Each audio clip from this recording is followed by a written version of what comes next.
పెనుగొండ మండలం, ఇది వడల ప్రాంతం అండి. వడలిలో ఇక్కడ ఈ ఇటుక బట్టి ఓనర్ గారి పేరు ఏంటంటే సత్యనారాయణ గారు, అంటే పెద్ద సత్య గారు అని చెప్పి పిలుస్తారనమాట. ఇటుకు చాలా కాస్ట్లీగా ఉంటుందండి, చాలా క్వాలిటీగా ఉంటుంది, మంచి మెటీరియల్, మట్టి అది మంచిది వాడతారు. ఇదిగో ఇలాగా అడుసు కూడా గట్టిగా తొక్కుతారు, చాలా క్వాలిటీగా ఉంటుంది, చాలా డిమాండ్. ఈ ఇటుక బట్టీలో ఇటుక్కి చాలా పద్ధతిగా, క్రమంగా, ఒక బాధ్యతగా చేస్తారండి ఇక్కడ ఇటుక తీసేవాళ్ళు కూడా. ఇది చూడండి, ఇలా చాలా కష్టపడతారు ఇటుక తీసేవాళ్ళు ఇక్కడ ఎండలో.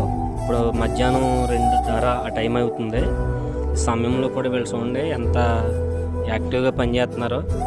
కుర్రోళ్ళు, యవనస్తులు అనట, మంచి వయసులో ఉన్న కుర్రోళ్ళు ఒళ్ళోని చాలా పని చేస్తారు చూడండి. కష్టమైన పని కూడా ఇష్టంగా చేస్తారండి వీళ్ళు నిజంగానే ఇక్కడ.